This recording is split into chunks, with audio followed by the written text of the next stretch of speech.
Heart beat scan ఒక్క second లోనే world class 640 slide CT scan ఇప్పుడు మీ విస్టా ఇమేజింగ్ బంజారా హిల్స్ లో.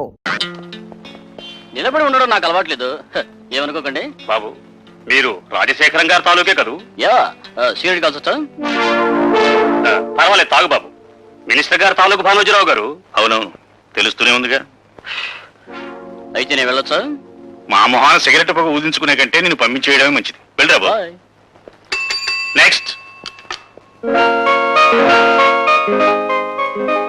Good morning everybody. Good morning. Good morning. Please be seated. Thank you sir. Are you mister Bhargava? Yes sir. Bhargavaramudu అంటే ఎవరు? తండ్రి ఆజ్ఞ నెరవేర్చడం కోసం కన్న తల్లినే తెగ నరికిన వాడు. భూమి చుట్టుకొలత ఎంత? 7,900 మైళ్ళు. భూమి తన చుట్టూ తాను తిరిగే వేగం ఎంత? గంటకి 1000 మైళ్ళు. ప్రపంచంలో ఇప్పుడు పేరు పొందిన ఫుట్బాల్ ఆటగాడెవరు? Diego Maradona. ఇంజనీర్ బాధ్యతలు ఏమిటి? స్వార్థపరుడైతే దేశానికి వెన్నెముక లాంటి ప్రాజెక్టులను కూల్చివేయడం, నిస్వార్థపరుడైతే వాటిని నిలబెట్టడం కోసం తనుకూలిపోవడం. మొదటి ప్రపంచ యుద్ధం ఎందుకు వచ్చింది? ఒక డాక్టర్ నిర్లక్ష్యం వల్ల. 1887వ సంవత్సరంలో ప్రిన్స్ ఫెడ్రిక్ కంఠానికి ఎడమ వైపున క్యాన్సర్ వ్యాధి సోకింది. డాక్టర్లు దాన్ని ఆపరేట్ చేయకుండా నిర్లక్ష్యం చేయడం వల్ల అతను సింహాసనం అధిష్ఠించిన 99 రోజులకే చనిపోయాడు. ఆ తర్వాత రాజకాంక్ష ఉన్న అతని కొడుకు కైజర్ రాజు కావడం వల్ల, అతను యుద్ధకాంక్ష గలవాడు, జ్ఞానశూన్యుడు కావడం వల్ల మొదటి ప్రపంచ యుద్ధం మొదలైంది. మీ నాన్నగారి వృత్తి? ఈ ఇంటర్వ్యూలో నేను సమాధానం చెప్పలేని ప్రశ్న అదొకటే సార్. ఆఖరిగా ఒక ప్రశ్న. ఈ క్షణంలో మా మనసులో ఏముందో చెప్పగలవా?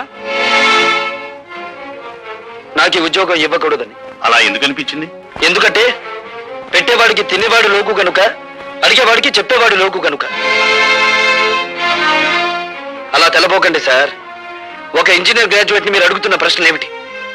అతనికున్న పురాణ పరిచయం, అతనికి తెలిసిన హిస్టారికల్ నాలెడ్జ్, అతనికున్న స్పోర్ట్స్ నాలెడ్జ్, ఇవా ఒక ఇంజనీర్ క్యాండిడేట్ కి కావాల్సిన అర్హతలు.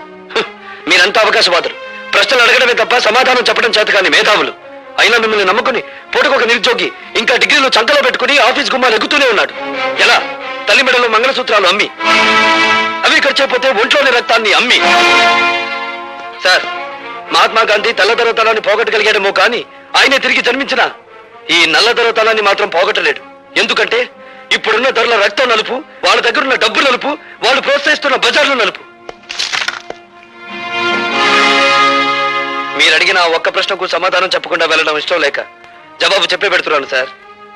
మా నాన్న వృత్తి ఏమిటని కదా మీరు అడిగింది? He's a liar, he's a deserter. కట్టుకున్న భార్యని, కన్న బిడ్డని అనాథల్ని చేసి వెళ్ళిపోయిన కసాయివాడు. ఆ కసాయివాడి రక్తాన్ని పంచుకు పుట్టాను నేను. అయినా మిమ్మల్ని ఏమీ చేయకుండా పెడుతున్నానంటే నా చదువు నాకు నేర్పిన సంస్కారం. ఈ దేశంలో గాంధీల సంఖ్యను పెంచండి కానీ గాడ్సేల సంఖ్యను కాదు.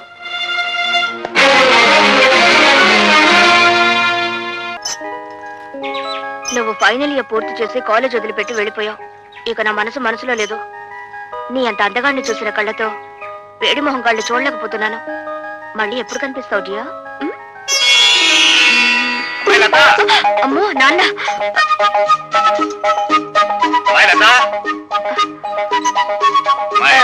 ఏమిటి నాన్న? ఇంకేమిటమ్మా, అక్కడ టిఫిన్లు చల్లారిపోతున్నా, మీ బాబాయ్ వేడెక్కిపోతున్నాడు. నువ్వు తొందరగా రావాలి. బాబాయ్ వచ్చాడా? వావ్, పద పద. హలో, ఉన్నారండి? ఒక్క నిమిషం. ఎవర్రా? ఎవరో మినిస్టర్ గారంటండి. మినిస్టర్ గారా? హలో, నమస్కారం అండి. ఫోన్ లో కూడా లేచి మాట్లాడాలా? చెప్పండి సార్. అదేనయ్యా మన సదానందం లేడు, కాంట్రాక్టర్ వచ్చి వాళ్ళ బామ్మర్ది పేరుస్తాడు. రేపు ఇంటర్వ్యూ ఉంటుంది కదా, ఆ కుర్రని సెలెక్ట్ చేయి. అతనికి బొత్తిగా మెరిట్. మెరిట్ మెరిట్ ఉన్న వాళ్ళకి ఉద్యోగం ఇస్తే మనం చెప్పినట్టు ఎందుకు వింటారయ్యా? అతను సెలెక్ట్ చేయి. అలాగే సార్, అలాగే. ఎవరన్నాయా? మినిస్టర్ రాజశేఖరం గారు ఆ సదానందం గారి బావమరిదికి ఉద్యోగం ఇమ్మని ఫోన్ చేశారు. ఇచ్చేస్తున్నావా? పదవిలో ఉన్న వాళ్ళ మాట వెనక తప్పదు కదా. చిచ్చి, నీతో టిఫిన్ చేయడం నాదే బుద్ధితో. తమ్ముడు, అరే నువ్వు ఉండు బాబాయ్. నానేమన్నా తెలుతో కూడా ఎవరికి పడితే వాళ్ళకి ఉద్యోగం వచ్చాడు. నమ్మొచ్చు కానీ పిరికి వాడిని నమ్మకూడదు. ఏం చేద్దంటే భయంలో వాళ్ళు ఏమైనా చేసేస్తారు. ఉండు డాడీ, నేను ఉపాయం చెప్పనా? మెరిట్ లో నెంబర్ 1 కుర్రాడిని చూసి ఉద్యోగం ఇచ్చేయండి. మంత్రి గారు ఏమిటిలా చేశామని అడిగితే నాకు మతి మరపు ఎక్కువ, మీరు చెప్పిన కుర్రాడి పేరు అదే అనుకుని ఇచ్చేసానని బికమం పెట్టేయండి, సరిపోతుంది. అలా చేస్తావా? చేస్తావా లేదా చెప్పు. ఒప్పేసుకోండి. Good morning. Good morning.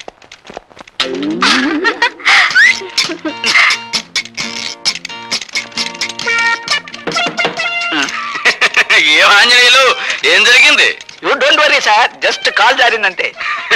ఏం లైలా నీ టేబుల్ దగ్గర ఏమన్నా తెలుగు ఐస్కంతం పెట్టావా? ఏమోనండి, నాకు తెలియడం లేదు. సరిగ్గా నా టేబుల్ దగ్గరికి వచ్చేసరికి అందరికి పెన్నులు, పెన్సిళ్ళు, ఫైల్స్ జారిపోతుంటాయి. వీరికి ఏకంగా కాలే జారినట్టుంది.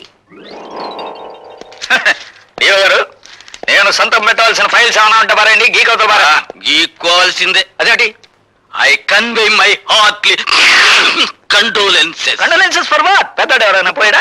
లంచాలు తెచ్చిపెట్టే బంగారు బాతు లాంటి నీ సీటుకు ఈకలు పీకుతున్నారు. అదేంటి? బయట ఇంటర్వ్యూలు జరుగుతున్నాయి.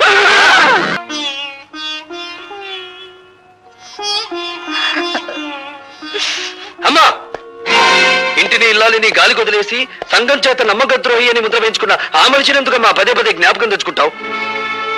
నిజాయితీ నిలకడలేని ఆ మనిషి మూలంగానే కదమ్మా మనం సమాజం నుంచి విసిరివేయబడింది.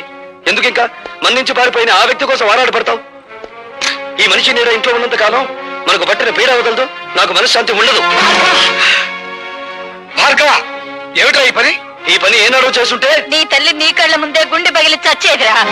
అమ్మా భార్గవ, మంగళసూత్రం కట్టించుకున్న నాకు లేని ద్వేషం నీకెందుకు ఆయన మీద? గుమ్మానికి రాసిన పసుపు, గుండెల మీద తాళి, నుదుటి కుంకుమ ఇంకా మిగిలిన్నాయంటే కారణం ఆ మహానుభావుడేరా. నేను బ్రతుకుండగా నువ్వు ఆయన్నే అనద్దు.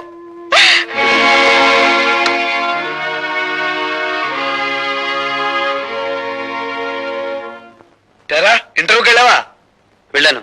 ఏమైంది? పవిత్రాణాయ సాధూనాం వినాశాయ చతుష్కృతాం ధర్మ సంస్థాపనార్థాయ సంభవామి యుగే యుగే. ఏమిటో ఈ పెద్ద పెద్ద శ్లోకాలు చెప్తున్నావు, ఏమిటి దానికి అర్థం? పాపం పడినప్పుడల్లా భగవంతుడు అవతరిస్తాడట. అలాగే అవినీతి రికమెండేషన్లు పెరిగినప్పుడల్లా మనబోటి వాళ్ళ ఉద్యోగ అవకాశాలు ఉష్టాగైపోతాయి. ఒక్క ముక్క అర్థం కాలేదు, ఏమిటి సరిగ్గా చెప్పు. నీ ఆటో తాళాలు ఎక్కడున్నాయి? ఎందుకు? ఉద్యోగం రాలేదని దేశాన్ని తట్టుకుండా నేను కూడా ఆటో నడుపుతాను. భార్గవ, ఆ మాట అనొద్దురా. ఈ కళతో నువ్వు యూనివర్సిటీలో గోల్డ్ మెడల్ తీసుకోవడం చూశాను. ఈ కళతో నేను గవర్నర్ గారు అభినందించడం చూశాను. అటువంటి ఈ కళతోనే నువ్వు ఆటో నడపడం నేను చూడలేనురా. వద్దు. ఈ దేశంలో మేధావులు నిరాశతో, నిస్పృహతో, నిరుత్సాహంతో రోడ్డులు పడితే ఏం జరుగుతుందో నాకు తెలుసురా. ఏం జరుగుతుందిరా? రక్తపాతం. ఇండియన్ హిస్టరీ ఎక్కువ చదివినట్టున్నారా, అందుకే నీకు రక్తపాతమే గుర్తుకొస్తుంది. ఏరా, నేను ఇంత సీరియస్ గా చెప్తుంటే నీకు నవ్వులాటగా ఉందా? అదొక్కటేరా మనపోటి మధ్యతరగతి వాళ్ళకు మిగిలిన ఆస్తి. జీవితం అనే ఆటలో నవ్వులాటే మనకి ఓదార్పు. సరే, నీ మాటలకు అమ్మ నొచ్చుకున్నట్టుంది, వెళ్ళి ఓదార్చు. ఓదార్చిన ఆగని ఆవేదన రానాయన అది. అయితే నన్ను ఓదార్చు. దేనికి? నీ పర్మిషన్ లేకుండా మన కాలేజీ ఓల్డ్ బాయ్స్ ఫంక్షన్ లో ప్రవరాకుడి వేషం నువ్వే వేస్తామని వరం ఇచ్చి వచ్చాను. పెరిగే కాకుండా వరాలు ఇవ్వడంలో కూడా శంకరుడు వేనా? నేను వెయ్యను, పో. చంపేవు, పో. నా మాట విని నువ్వు వరుదిని వేషం ఏవే వేస్తానే. ప్రవరక్షుడు ఎవరేస్తారు? ఇదిగో కొంతమందిని సెలెక్ట్ చేసి తీసుకొచ్చాం. ఇతని చూడు, వీడా నోసుల సొద్దు. పోనీ ఇతను, వీడు సెన్సుల సొద్దు. పోనీ ఇతను, అబ్బా వీడు బ్రెయిన్ లో సొద్దే. అందుకే దాన్ని అలా ఉడికిస్తారు. అసలు ఫోటో చూపించండి. భార్గవ్, నా మాట నీ గడ్డం పుచ్చుకుని బతిమాలతాను. నా మాట నన్ను విసిగించుకో. భార్గవ్ ప్లీజ్, నా మాట రా. నేను విన్నాను. పెద్దమ్మా, ఏమిటా మాడవాసన? మాడిపోయిందా? లేదులే, ఇందా కూరగాయలు. నా తల్లే, బంధుత్వం లేకపోయినా కన్న కూతుర్లా ఎంత అభిమానం చూపిస్తున్నావే. నీ చేతులు పట్టుకుని బతిమాలుతున్నా. నా కోసం వేరే వేషం. ఏ కాలేజీలో నేను గోల్డ్ మెడల్ తీసుకున్నాను, ఆ కాలేజీలో నిరుద్యోగిగా అడుగు పెట్టకూడదు అనేది నా ప్రిన్సిపల్ రా. నేను వెయ్యను. నీ కాళ్ళు పట్టుకుని బతిమాలుతున్నాను రా. నా పరువు పోతుందిరా. నా కోసం వేషం వేయరా.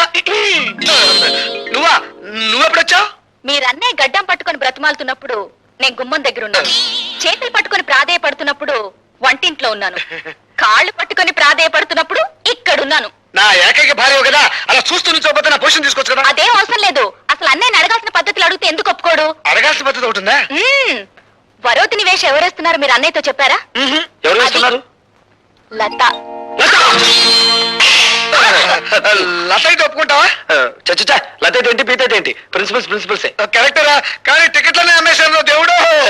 టికెట్లన్నీ అమ్మేశావా? ఎందుకు? ఆటో మీద అప్పు తీర్చుకోవడానికా? కాదురా, ఆ డ్రామా మీద వచ్చే డబ్బుని వికలాంగుల సహాయంతో డొనేట్ చేస్తున్నాం. రే ఓసారి ఇంకో. చచ్చా, బాగోదు, మావిడుంది. నేను లోపలికి వెళ్తాను. ఇంకొక పైన నేను తనాల్సిందే. ఇంత మంచి సదుద్దేశంతో ఏర్పాటు చేసిన ప్రోగ్రామ్ తెలుసుంటే ముందే ఒప్పేసుకునేవాడి కదరా. అంత గ్యాస్ ఇదంతా లత కోసమే. లత ఎవరే?